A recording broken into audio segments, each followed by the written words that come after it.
Look what we have here, boys and girls. Area 51 UFO.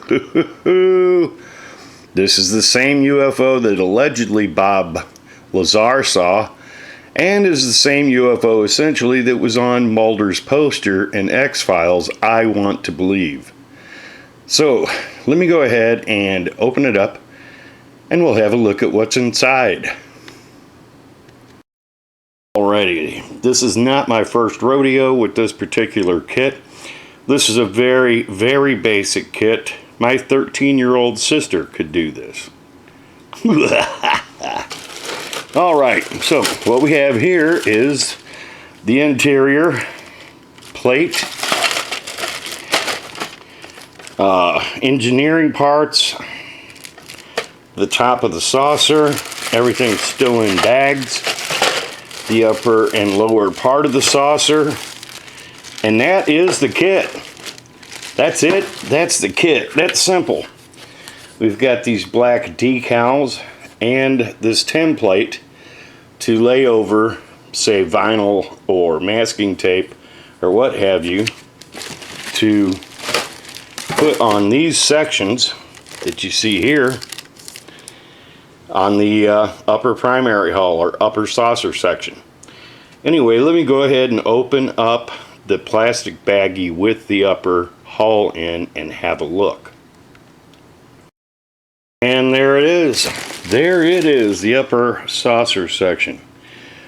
Some of it is frosted. As you can see, panels are not. Now, if you spray the whole thing in chrome, you won't be able to see the interior, obviously. So that's why they give you that little mask or that little form to cut out and use as a template for masking whatever sections you want to keep open. I'm probably going to keep about a little over a third to a half of this open so that we can see inside. I will be having lighting effects, maybe even a soundboard, not sure yet.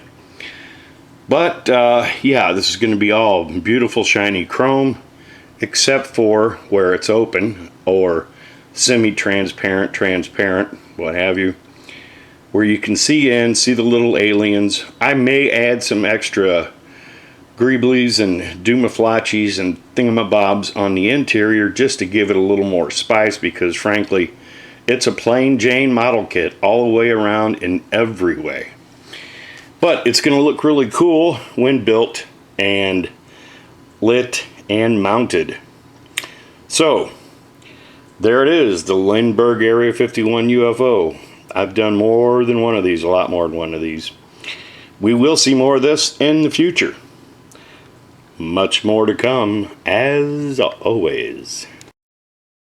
The Squadron Hanabu 2 Wehrmacht 1946 German Nazi flying saucer. Oh my. Now this is allegedly 1/72nd scale, so this thing must have been huge if it was real, which we know it's not. It's all BS. But I'm sure there's guys out there, no, it was real, it really happened. You know, Robert Byrd went to the Antarctic and these things come up out of the water and blew up the Navy. Okay, sure, right, yeah. Okay.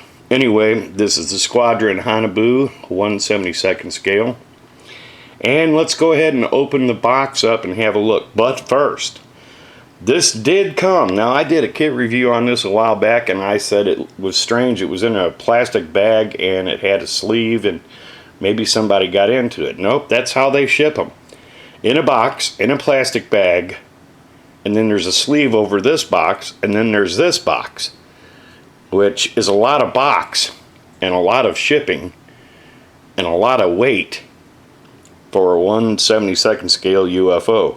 Seems like to me it's a lot of extra expense for the sleeve, the plastic bag, and you know, all this artwork. I mean, frankly, I like the artwork from a few years ago. It was just fine. But they repopped it, so I guess they had to do something new to make it look different when it's the same kit. You know how it goes. Anything to make something look new that's really exactly the same thing. And we've got the box open, and we have yet another piece of cardboard. I guess it's supposed to keep the box stable while shipping, so a lot more care taken in the actual packing of this and the box as far as say Polar Light or Schmobius models is concerned. But we've got a lot of parts. We've got the underbelly guns. We've got more parts. Parts is parts. This has got complete landing gear, opening doors, etc., ramp.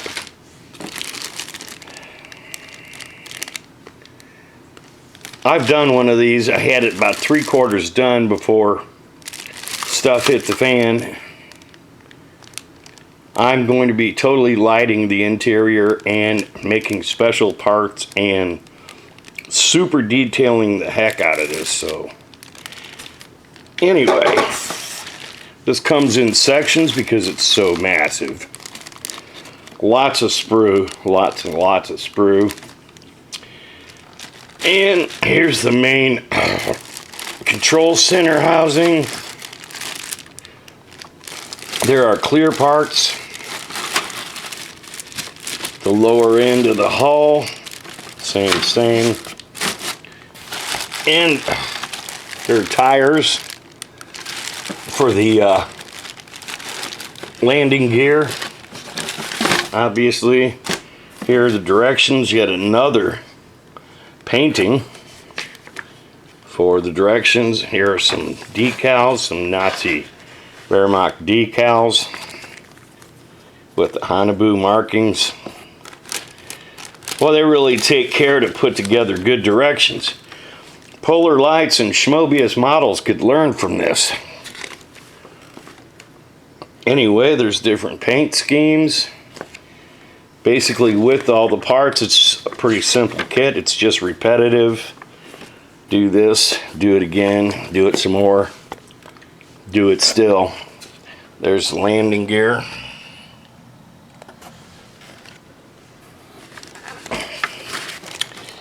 Paint suggestions. So, there you go. That is the 172nd scale Wehrmacht Hanabu. Alrighty then. You know, did you ever notice how you can never get it back in the box exactly the way it came out? I mean, if I'd have seriously watched what I was doing, I could have gotten it pretty close, but I did not. Anyway, we will see more of this in the future.